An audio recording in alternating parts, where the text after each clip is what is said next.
Hallelujah.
वचन के द्वारा आप हमारे साथ बात कीजिए।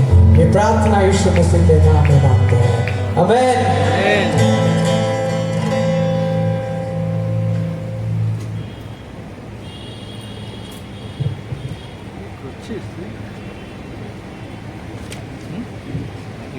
ফেসবুকে ওটা তোমার লাইভটা করছে না, তোমার শ্যাডো আসছে, কেউ দেখতে পাচ্ছে না।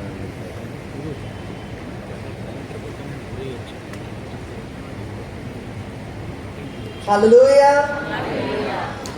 परमेश्वर का धन्यवाद देते हैं आज के इस सुंदर समय के लिए जो प्रभु ने हम सबों की जिंदगी में दिया है।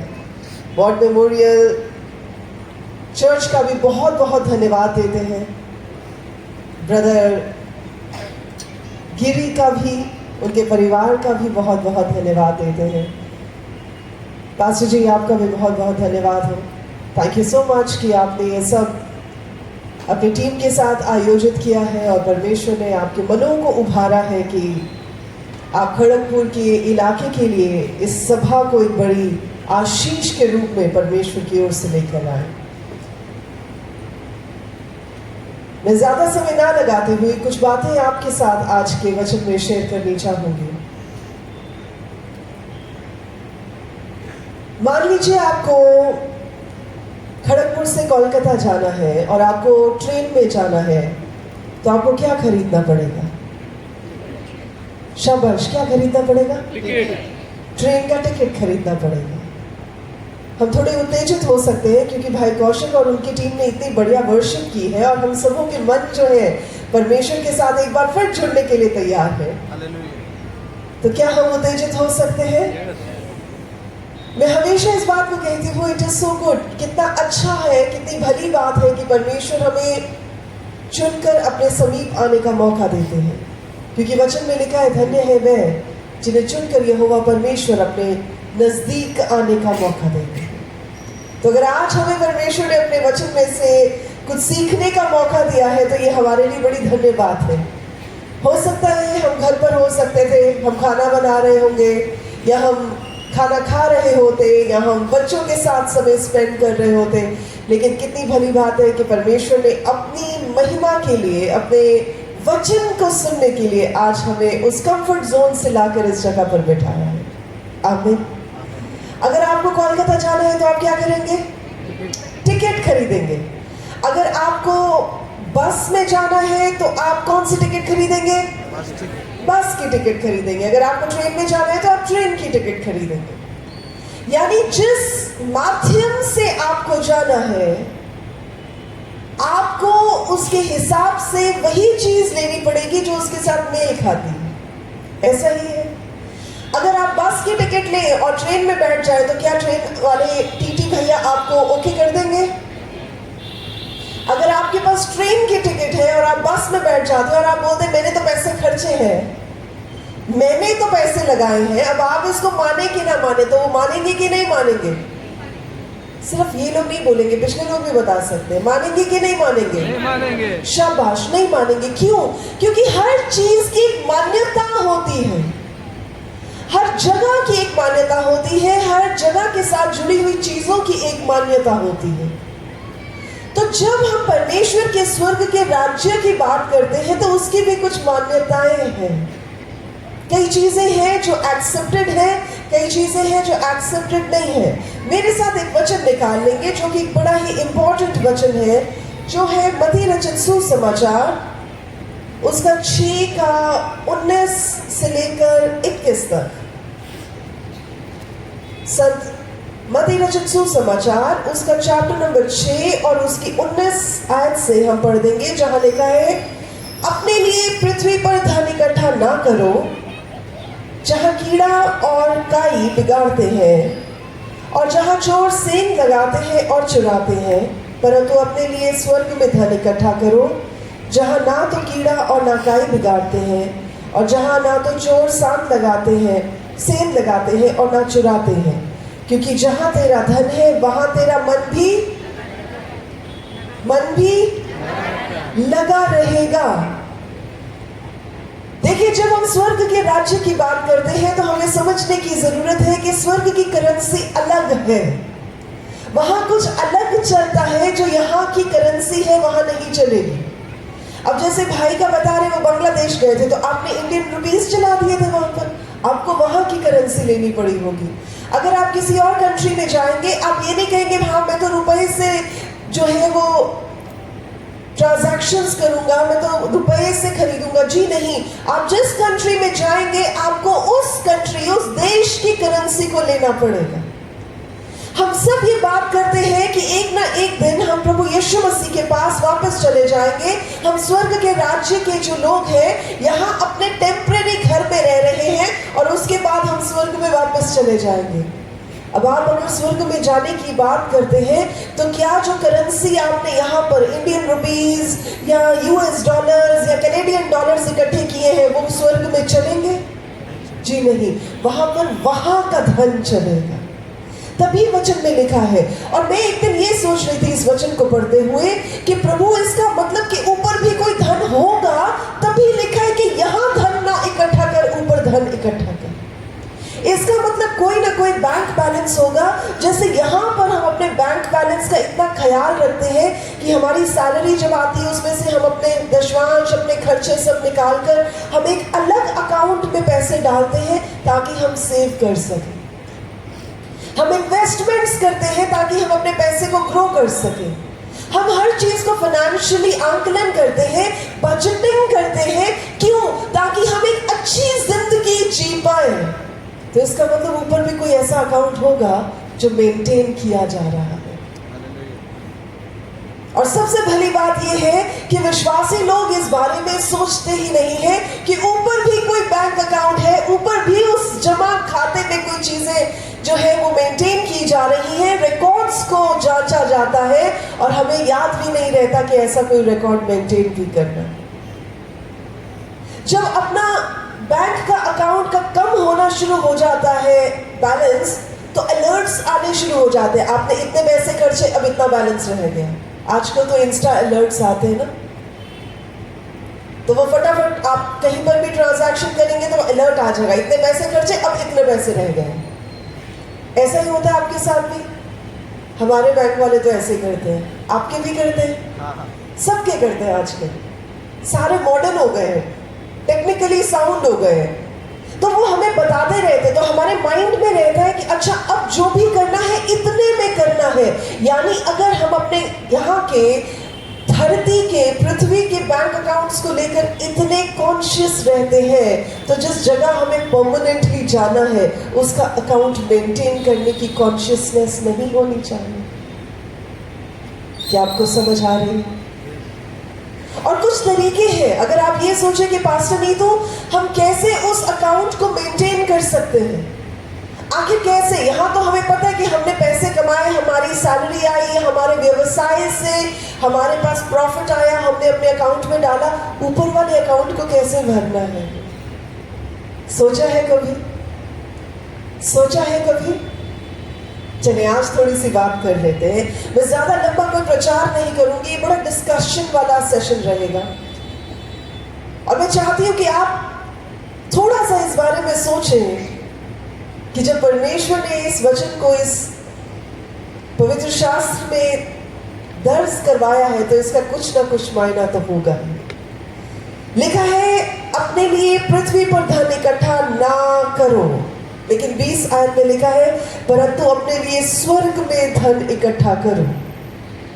इमेजिन, मतलब स्वर्ग में ट्रांजैक्शंस होती होंगी, इसका मतलब स्वर्ग में वो धनराशि चलती होगी, इसका मतलब स्वर्ग में उसकी वैल्यू होती होगी। तो ऐसा क्या है जिससे हम स्वर्ग में भी वैल्यूएबल हो सकते हैं? क्या हम तैयार हैं सुनने के लिए? क्या हम तैयार हैं सुनने के लिए? यदि तैयार है तो बोले मैं तैयार हूँ। परमेश्वर का धन्यवाद हो। देखिए कुछ तरीके हैं जैसे मैं आपके साथ बांट रही हूँ। सबसे पहला तरीका है कैसे आप अपने स्वर्गीय धन को इकट्ठा कर सकते हैं। आप परमेश्वर से एक नया मन मांग सकते हैं। अब आप ये सोच सकते हैं कि पास्टर नहीं तो धन से मन का क्या लेना देना। देखिए यहाँ पर लिखा है क्योंकि जहां तेरा धन है वहां तेरा मन भी लगा रहेगा। और ऑब्वियसली जहां आपके पैसे पड़े होते हैं, आपने कभी नोटिस किया है कि आप घर में कोई वैल्यूएबल चीज रख के आए और आपको मार्केट जाना पड़ जाए, आपका ध्यान बार बार जाएगा यार मेरा सामान वहां पड़ा हो। या मेरी महंगी चीज घर में पड़ी हुई है। आप घर में फोन कर करके पूछेंगे, हाँ भाई घर पे कोई है, कोई देख रहा है, कोई घर को ताला लगाकर तो नहीं गया। क्यों? क्योंकि जहां आपकी सबसे ज्यादा वैल्यूएबल चीज पड़ी है, वहीं पर आपका मन आपको बार बार लेकर जाएगा। इसलिए सबसे पहला काम हमें करने की जरूरत होती है, जब हम परमेश्वर के राज्य में, जब हम स्वर्ग के राज्य में धन इकट्ठा करने की बात करते हैं, तो हम अपने मन के नए हो जाने के लिए परमेश्वर से प्रार्थना करते हैं। जब आप यिर्मयाह की किताब पढ़ते हैं तो उसके 17 के 9 में ऐसा लिखा है, मन तो सब वस्तुओं से अधिक धोखा देने वाला होता है, उसमें तो असाध्य रोग लगा है, उसका भेद कौन समझ सकता है। यानी कि मन को आप जीत नहीं पाएंगे जब तक वो मन नया नहीं हो जाए। तो मन क्या करेगा? मन बार बार आपको सांसारिक बातों में लेकर जाएगा। मन बार बार आपको उन बातों में जो दुनिया देखती है, जिन पर दुनिया की नजर रहती है, जिनके हिसाब से दुनिया आपका आंकलन करती है, उस पर लेकर जाएगा। अगर आपको किसी पार्टी में जाना हो तो आप सबसे पहले सोचेंगे मेरे पास कपड़े कौन से पहनने के लिए। अच्छा, फिर आप सोचेंगे पार्टी दे कौन रहा है। अच्छा, अगर तो कोई बहुत हाई फाई बंदा पार्टी दे रहा है तो आप कपड़े भी बड़े महंगे वाले पहनेंगे। अगर आपको घर में बोलेंगे अच्छा ये पहन लो, ये अच्छा लगता है, तो आप बोलेंगे नहीं नहीं नहीं, ये महंगा नहीं लगता, महंगा पहन कर जाएंगे क्योंकि ये बहुत अमीरों की पार्टी है। तो आपका मन क्या करता है?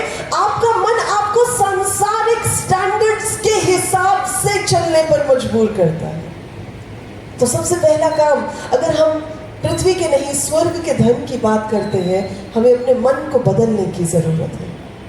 अब आप ये नहीं कह सकते कि पास्टर नहीं तो क्या करें, मन को ट्रांसप्लांट कर दें, हार्ट ट्रांसप्लांट करवा दें, कैसे होगा?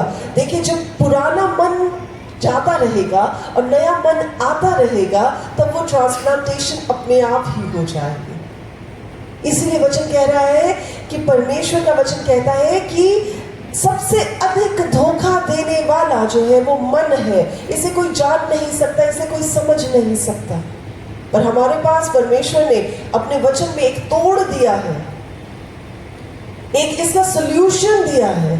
और सॉल्यूशन है कोलोसियों की किताब, बुक ऑफ कोलोसियंस चैप्टर नंबर 3 उसके 2 में ऐसा लिखा है कि अपना मन पृथ्वी की बातों पर, संसारिक चीजों पर नहीं, परंतु आत्मिक चीजों पर लगाएं। तो जब आपका फोकस चेंज हो जाएगा तो क्या होगा? फॉर एग्जाम्पल, आप बच्चों को बोलते रहे फोन नहीं यूज करना, फोन नहीं यूज करना, फोन नहीं यूज करना, तो बच्चे कहेंगे ठीक है फोन नहीं यूज करना, तो करना क्या है? तो आप उनको ये कहते रहे कि ये नहीं करना, तो उनको समझ में नहीं आएगा नहीं करने का क्या मतलब है। आप उन्हें बोले एक काम कर, 1 घंटा फुटबॉल खेल ले, 1 घंटा कंप्यूटर चला ले, 1 घंटा पढ़ाई कर ले, तो ऑब्वियसली जब वो काम करेगा उसका फोकस बदल जाएगा और अब उसको फोन की जरूरत नहीं पड़ेगी। तो जब एक सांसारिक मनुष्य का, एक ऐसा इंसान जिसका ध्यान हमेशा ही संसार की चीजों में लगा रहता है, अगर उसका ध्यान आप फोकस चेंज कर दे और उसे बोले कि नहीं इस चीज पर नहीं, इस चीज पर ध्यान दे, तो ऑब्वियसली उसका ध्यान संसारिक चीजों से हटकर आत्मिक चीजों पर चला जाएगा। आमीन। तो सबसे पहला काम आप ये कर सकते हैं अपने स्वर्ग के धन को इकट्ठा करने के लिए कि परमेश्वर से एक नया मन मांगे। दूसरा काम हम क्या कर सकते हैं कि हमारा धन कैसे इकट्ठा होता है? जब आप प्रेरितों के काम पढ़ते हैं, उसके दूसरे अध्याय की 45 आयत में, चैप्टर नंबर 2 वर्स नंबर 45, उसमें यह लिखा है कि जब प्रेरितों की फर्स्ट सेंचुरी की कलीसिया की बात की जाती है, तो लिखा है कि उनका सब कुछ सांझे में था। तो जो लोग प्रेरितों के पास आते थे प्रेरिताई शिक्षा पाने के लिए, वो ये नहीं सोचते थे ये मेरा, ये मेरा, ये मेरा, मेरे पास इतनी धन दौलत है, मेरे पास इतनी जायदाद है, मेरे पास इतनी प्रॉपर्टीज है, मेरे पास ये है, ऐसा नहीं सोचते थे। लिखा है उनका सब कुछ सांझे में था और जिसकी जो जरूरत हुआ करती थी वो बेचकर उसकी उस जरूरत को पूरा कर देते थे। तो दूसरी बात, हम कैसे परमेश्वर के राज्य में उस धन को इकट्ठा कर सकते हैं? जब हम किसी ऐसे व्यक्ति की जरूरतों को पूरा करते हैं जिसको किसी चीज की आवश्यकता है। परमेश्वर के वचन में लिखा है कि यदि तेरा भाई भूखा है तो उसे क्या दे? क्या दे? जोर से बोलेंगे। भूखा है तो आप बोले नहीं नहीं मैं प्रार्थना करूंगा। क्या लिखा है? मैंने आपको कहा था ये डिस्कशन रहने वाली है, सिर्फ मैं नहीं बोलूंगी। अगर आपका कोई भाई या आपकी कोई बहन भूखे हैं तो आप क्या कहेंगे उनको कि मैं आपके लिए प्रार्थना करूंगा? क्या करेंगे आप? खाना देंगे, उन्हें खाना देंगे, क्योंकि वो उनकी नीड है। अगर किसी की चोट लग गई है, आप क्या कहेंगे? नहीं नहीं मैं हीलिंग की प्रार्थना कर देता हूँ। जी नहीं, आप उनके लिए फर्स्ट एड मुहैया करवाएंगे। अगर आपको पता है फर्स्ट एड नहीं चल रही तो आप उसको डॉक्टर पर लेकर जाएंगे। ऐसा ही होगा। तो जब आप किसी ऐसे व्यक्ति की मदद करते हैं जिसे आपकी मदद की जरूरत है, तो आप स्वर्ग में अपने धन को इकट्ठा करते हैं। तभी जब आप वचन में पढ़े कि जब न्याय का दिन होगा और परमेश्वर इस बात को कहेंगे धर्मी जन को कि जब मैं भूखा था तूने मुझे रोटी दी, जब मैं प्यासा था तूने मुझे पानी दिया, जब मैं निर्वस्त्र था तूने मुझे कपड़े दिए, जब मैं बैठा हुआ अस्पताल में वेट कर रहा था तूने मेरी सुधि ली। तो धर्मी जन उस समय कहेगा परमेश्वर मैंने आपके लिए सब कुछ कब किया? और प्रभु कहेंगे तुम में से जिसने छोटे से छोटे भाई के लिए काम किया वो मेरे लिए किया। तो हम अपने धन को कैसे इकट्ठा करते हैं? जब भी आप कोई भलाई का काम करते हैं किसी ऐसे व्यक्ति के लिए जिसको उसकी जरूरत है, आप अपने धन को, आप अपने क्रेडिट को अपने अकाउंट में कर देते हैं। वो पैसे, वो जो करेंसी है स्वर्ग की, वो आपके अकाउंट में नोट कर दी जाती है। इतने हो गए जी। इसलिए जब भी आप किसी ऐसे व्यक्ति को देखें जिससे आपकी मदद की जरूरत है, तो उस समय प्रार्थना ना करने लग जाए। सबसे आसान होता है हम मसीहों के लिए प्रार्थना कर देंगे, जी कोई बात नहीं हम प्रार्थना कर देंगे। मदद करें, प्रार्थना करनी तो हर कोई जानता है। प्रार्थना उस समय करें जब प्रार्थना की जरूरत है, जिस समय चीजों की जरूरत है तो चीजों से मदद करें। हालेलुया। आपको समझ आ रहा है? ओके, परमेश्वर का धन्यवाद हो। तो पहली चीज क्या मांगनी है? पहली चीज क्या करनी है हमने अपने स्वर्ग के धन को इकट्ठा करने के लिए? शाबाश, नया मन। अब आप ये भी समझ लें, अगले 3 दिन में आपसे पूछा भी करूंगी, ठीक है जी? तो मैंने सिर्फ प्रचार नहीं करना, मैंने पूछना भी है, ताकि आपको याद रहे कि जब आप घर चले जाएं तो ये ना कहें हाँ कुछ तो बोला था पास्टर नीतू ने पर बोला क्या था याद नहीं। ऐसा नहीं होना चाहिए, आपको याद रहना चाहिए, ठीक है जी?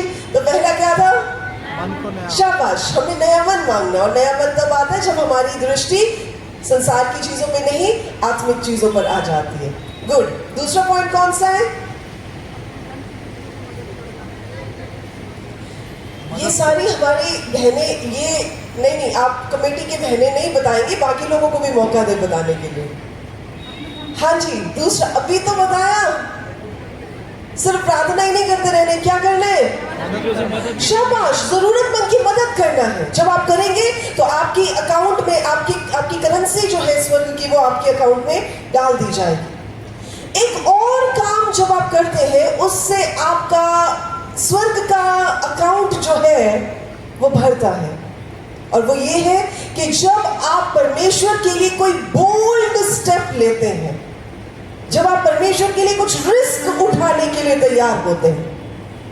अब आप बोलेंगे कि पास्टर नहीं तो क्या करना है, छत पे जाके छलांग तो नहीं मारनी? जी नहीं, ऐसा कुछ नहीं करना है। जब हम उस विधवा औरत के बारे में पढ़ते हैं जिसका जिक्र किया गया है मरकुस रचित सुसमाचार में, और उसके 12 चैप्टर में, और उसकी 41 आयत से लेकर 44 आयत तक, मरकुस रचित सुसमाचार चैप्टर नंबर 12, और यहाँ पर 41 से लेकर 44 तक आप घर जाके एक बार पढ़ लीजिएगा, आप में से काफियों को पता भी होगा। यहाँ पर प्रभु यीशु मसीह एक ऐसी औरत को के बारे में बात कर रहे हैं जो परमेश्वर के भवन में आती है और वो प्रभु के सामने कुछ भेंट अर्पण करती है।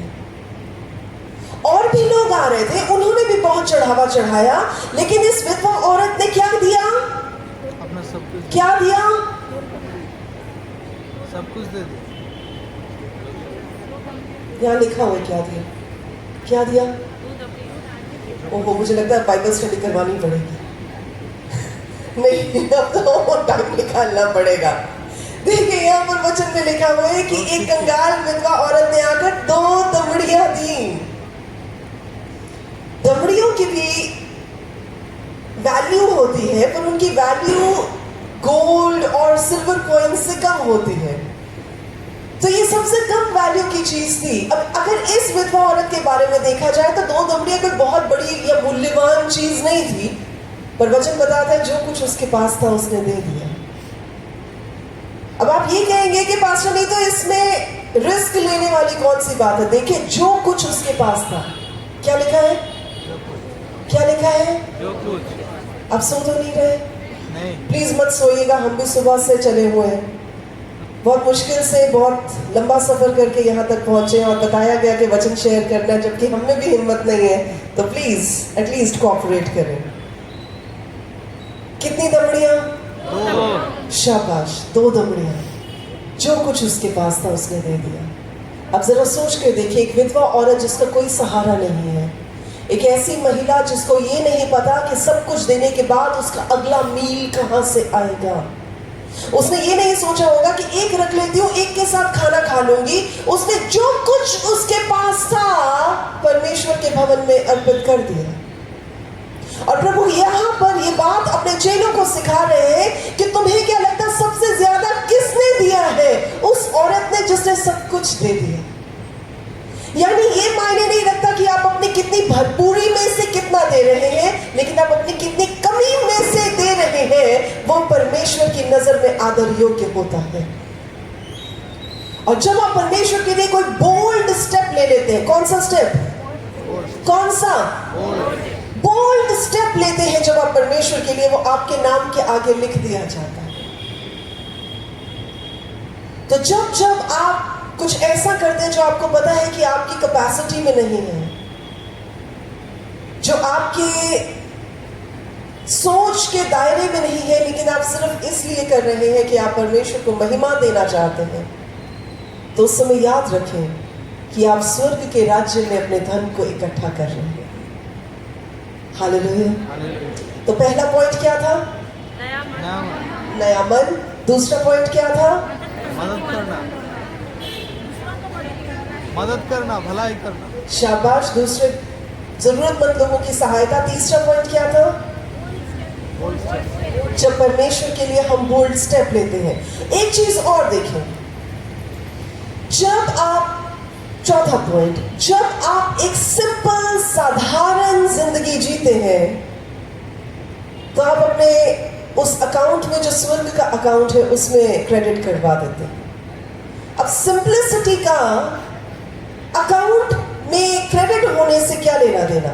चले मेरे साथ निकाल लेंगे लूका रचित सुसमाचार उसका 12 चैप्टर, संत लूका रचित सुसमाचार उसका 12 चैप्टर और उसकी 15 आयत।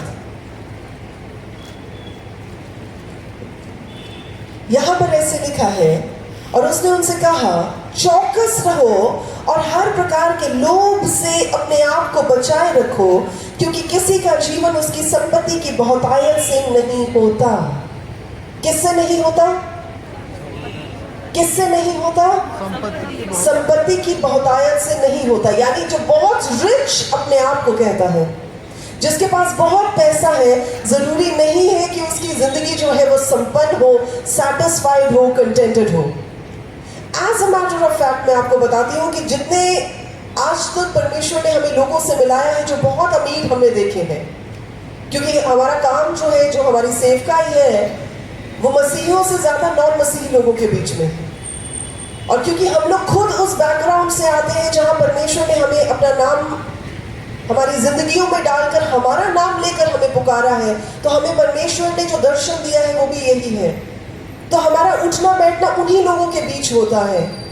और उनमें से कई लोग ऐसे होते हैं जिनके पास आप देखेंगे मर्सिडीज है, उनके घरों में बड़ी बड़ी गाड़ियां हैं, लेकिन उनके घर में शांति नहीं है, उनके घर में बिल्कुल सेटिस्फैक्शन नहीं है, उनके घर में लड़ाई झगड़े हैं, उनके घर में बीमारियां हैं। तभी तो उन्हें जरूरत पड़ती है कि कोई तो हो जो उन्हें उनकी मुसीबतों में से बाहर निकाल सके।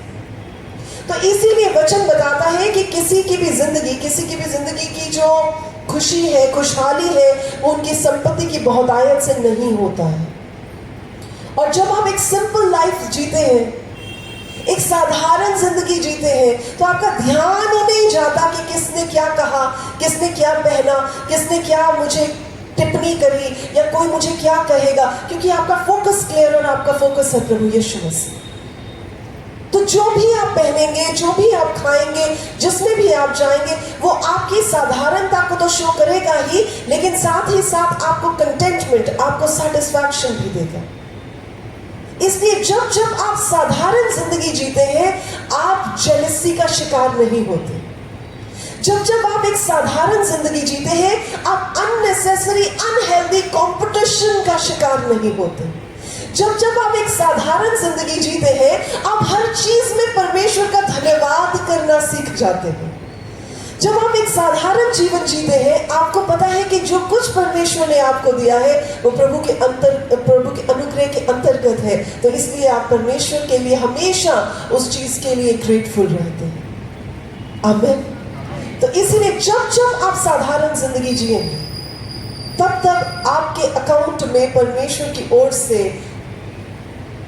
डिपॉजिट भर दिया जाएगा। आमीन। पहला पॉइंट क्या था? शाबाश। दूसरा पॉइंट? शाबाश। तीसरा पॉइंट? ओके। और फोर्थ पॉइंट? साधारण जीवन। Fourth point? साधारण जीवन जीना। साधारण जीवन जीना। बस दो चीजें और रह गई हैं और इसके साथ मैं वाइंड अप करूंगी। जब आप, पांचवी चीज है कि जब आप परमेश्वर के राज्य और उसकी धार्मिकता की खोज करते हैं। बहुत बार आपने मत्ती रचित सुसमाचार उसके 6:33 को पढ़ा होगा, सुना होगा, इसमें सर्मन्स को सुना होगा। मुझे लगता है हर एक को ये रट गया होगा।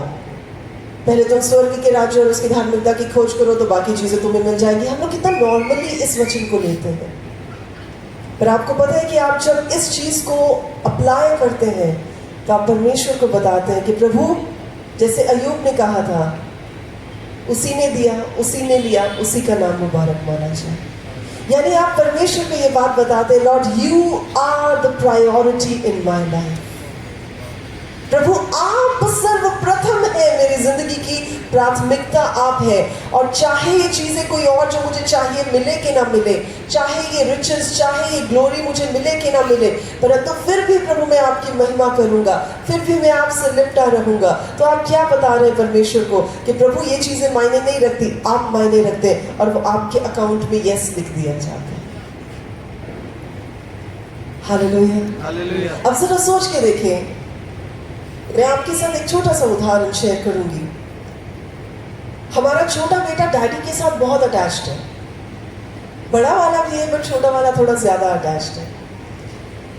तो एक दिन डैडी ने बड़े गुस्से में कि क्या तुम हर समय डैडी डैडी डैडी डैडी करता रहता है, थोड़ा सा बंदे को टाइम देते हैं। जब बंदा बाहर से आता है, थोड़ा ब्रीदिंग स्पेस देते हैं, पानी वानी पीने का टाइम देते हैं। बाहर से और डैडी डैडी करता रहता है, वो उसे इतना चाव चढ़ जाता है, डैडी डैडी करता रहता है। तो कोई बात हुई, डैडी ने बोला कि ठीक है, तू मुझे इतना प्यार करता है क्योंकि मैं तेरे को प्यार करता हूँ, इसलिए प्यार करता है। कहता नहीं डैडी, ऐसी बात नहीं है। तो डैडी ने बोला अगर मैं तुझे मारूंगा तो तब भी तो मुझे प्यार करेगा? कहता हाँ जी।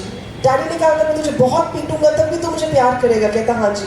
कहता अगर आप मुझे मार मार के मार भी दोगे ना तब भी मैं आपसे बड़ा प्यार करूंगा। और उस एक बात ने हमारा मन ऐसा छू लिया, और उसके बाद हमारे मन में उस बच्चे के लिए और प्यार आ गया कि इसका मतलब ये बच्चा किसी मटीरियलिस्टिक चीज की वजह से हमारे साथ नहीं जुड़ा हुआ, वो हमसे जेन्युइनली प्यार करता है। और इस एक बात ने एक ऐसा प्रकाशन हमारी जिंदगी में दिया कि जब हम परमेश्वर को ये बात कहते हैं कि प्रभु हमारे लिए कुछ और मैटर नहीं करता, सिर्फ आप मैटर करते हैं। चाहे आप अच्छे में रखें, चाहे आप बहुत ऊंचे में रखें, चाहे आप बिल्कुल नीचे में रखें, फिर भी आप ही हमारे परमेश्वर रहेंगे। जरा सोच के देखें परमेश्वर का दिल कैसे खुश हो जाता होगा ये बात सुनकर। Hallelujah. So sometimes we learn from these little kids. कई बार हमें छोटे बच्चों से भी बहुत कुछ सीख जाते हैं। और ठीक ऐसे ही जब हम परमेश्वर के राज्य की खोज करते हैं, हम ये नहीं खोज करते कि हाँ आज मुझे ये चीज मिल जाएगी, मैं इसकी खोज कर रहा हूँ, आज मेरी सैलरी बढ़ जाएगी, मैं इसकी खोज कर रहा हूँ, आज मेरी प्रमोशन होनी चाहिए, मैं इसकी खोज कर रहा हूँ, आज मैं क्वालिफिकेशन इसलिए बढ़ा रहा हूँ ताकि मैं अपने स्टैंडर्ड ऑफ लिविंग को बढ़ा सकूं। ये सब चीजें अनिवार्य हैं, they are required, they are important, but not as important as the Lord himself. वो इतनी बड़ी नहीं है जितना हमारा परमेश्वर बड़ा है।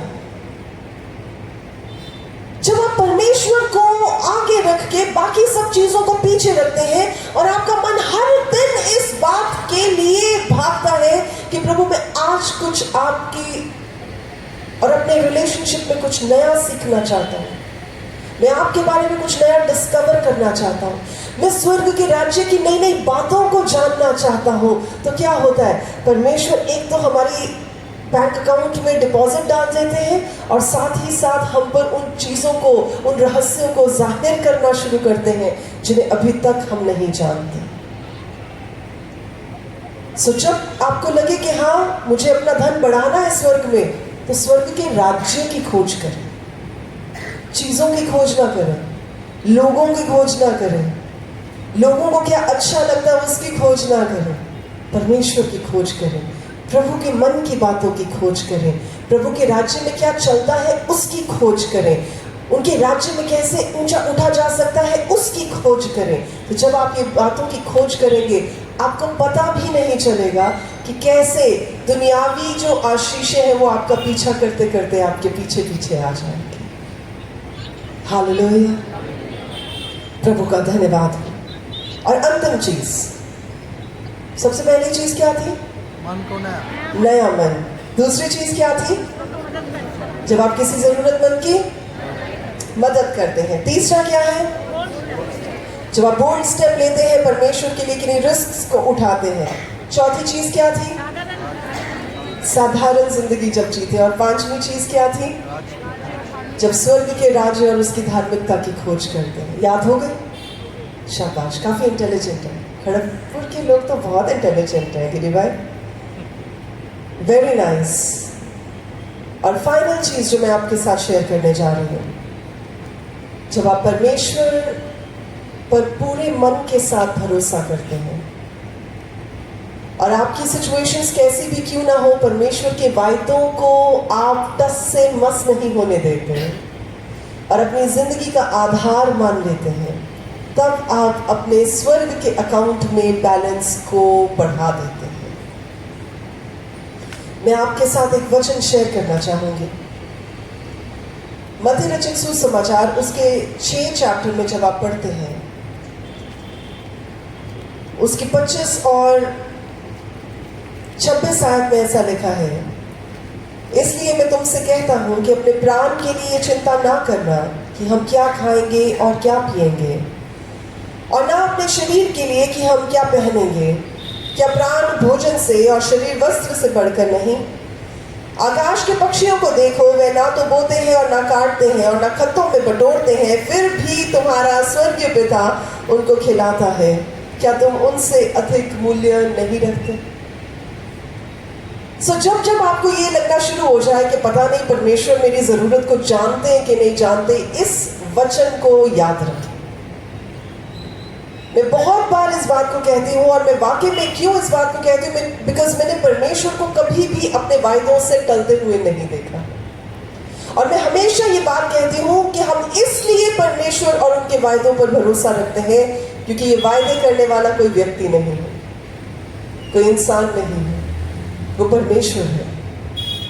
और आपको एक एग्जाम्पल भी मैं देना चाहूंगी, एक उदाहरण देना चाहूंगी। बहुत समय पहले की बात है, जब हमारा बड़ा बेटा थोड़ा बड़ा हो रहा था, तो उसके पास एक नॉर्मल साइकिल थी और वो कहता था कि मुझे गियर वाली साइकिल लेनी है। और मैं हर बार टाल दिया करती थी ये कहकर कि गियर वाली साइकिल में क्या खास है, ठीक है जो चला रहे हो तुम अच्छी है, बढ़िया है, नई साइकिल की क्या जरूरत है तुम्हें। और वो हर बार मुझे, मम्मा प्लीज गियर वाली साइकिल, मेरे सब फ्रेंड्स के पास है गियर वाली साइकिल, आप डैडी को बोलकर गियर वाली साइकिल ले दो। तो एक दिन ऐसा हुआ कि उसने मेरी बड़ी हेल्प की, घर पर, कलीसिया में, कुछ बाहर की मिनिस्ट्री में भी कुछ काम था, बाहर जाना पड़ा हमें, तो उसने मेरी बहुत हेल्प की उन दिनों में। और एक दिन मैं इतनी खुश हो गई, मैंने कहा डैडी तो इतने दिनों से बोल रहा था ना गियर वाली साइकिल, में डैडी से बोलूंगी कि तेरे लिए गियर वाली साइकिल लेकर आए। वो बड़ा खुश हो गया कि मम्मी फाइनली हाँ बोल दिया मम्मा ने। और जब ये हुआ, हफ्ता एक निकल गया, मैं भूल गई, मैंने डैडी से बात नहीं की। और वो मुझे बार बार याद दिला रहा, मम्मा गियर वाली साइकिल, डैडी से बात की। एकदम मैं इतनी परेशान हो गई। मैंने कहा तू रोज रोज कहता है, वो तो मैंने ऐसे ही कह दिया था, मैं खुश हो गई थी तेरे से, तो मैंने तेरे को बोल दिया था कोई नई साइकिल वाइकिल नहीं आएगी। और वो बच्चा मुझे कहता है, मम्मा वचन में लिखा है आपकी हाँ की हाँ और ना की ना होनी चाहिए। जब उस बच्चे ने ये बात बोली, मेरे अंदर कुछ हो गया। मैंने आओ देखा ना ताओ, मैंने डैडी को फोन किया, मैंने कहा जल्दी घर आ जाओ। कहते क्या हो गया? मैंने कहा एडी के लिए नई साइकिल लेनी है। कहते हुआ क्या? मैंने कहा क्योंकि मैंने उसको कहा था कि नई साइकिल लेके दे। और तब परमेश्वर ने इस प्रकाशन को मुझ पर जाहिर किया कि जब हम एक इंसान होने के नाते अपने बोले हुए वचन को इतना मान, इतना आदर देते हैं क्योंकि मैंने कहा है इसलिए मुझे पूरा करना है, तो जरा सोच कर देखें जब वो सर्वशक्तिमान परमेश्वर कुछ कहते हैं तो वो अपने वचन को कितनी अहमियत देते हैं। हालेलुया।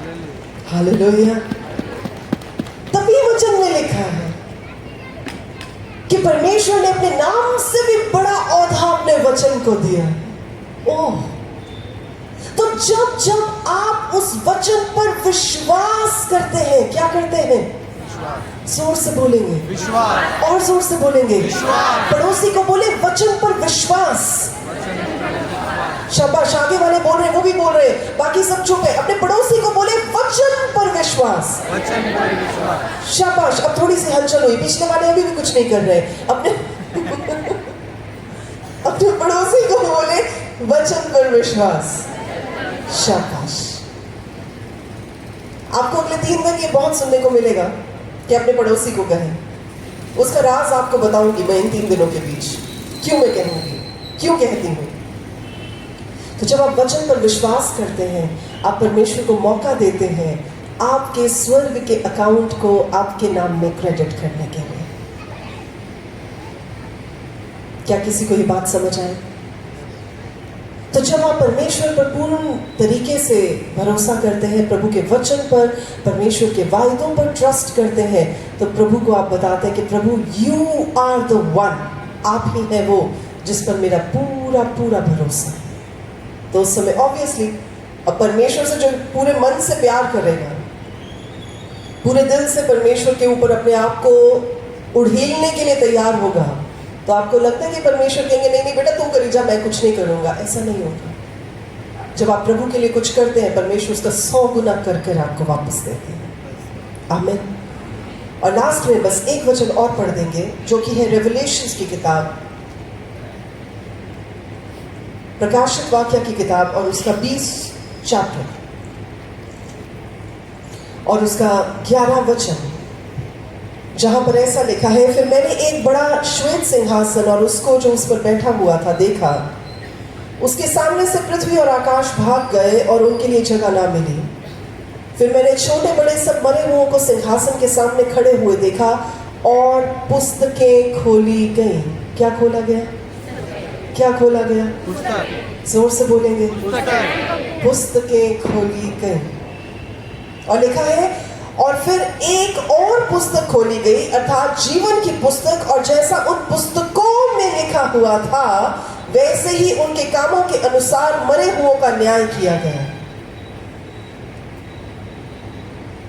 यहां पर सिर्फ एक पुस्तक की बात नहीं की जा रही, यहां पर पुस्तकों की बात की जा रही है।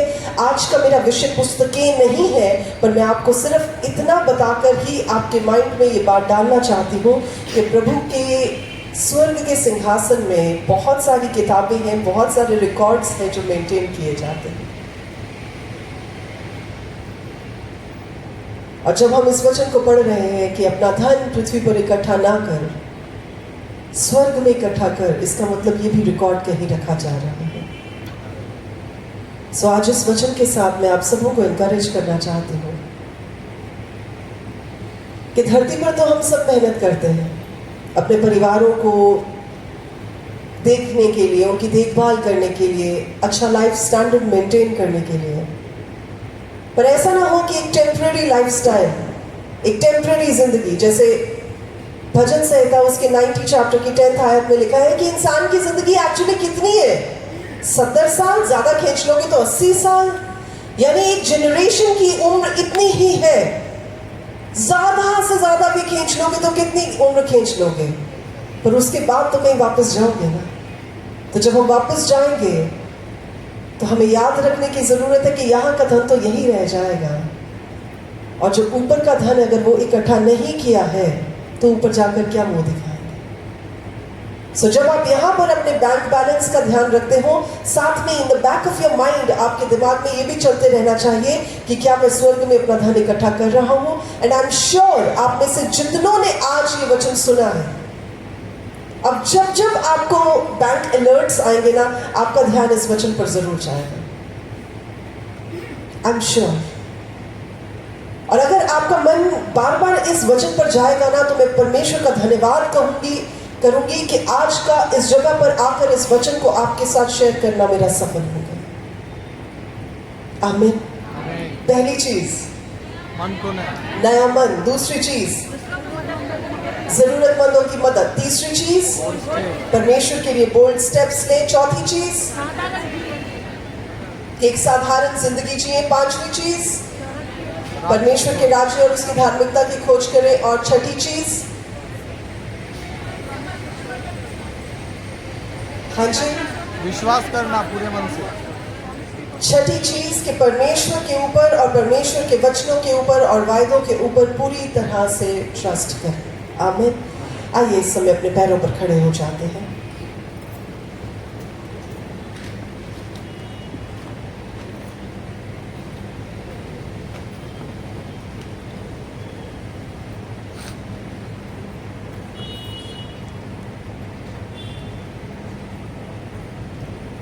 हे कदूस परमेश्वर, कादोश अदोनाई, धन्यवाद हो मेरे खुदावंद।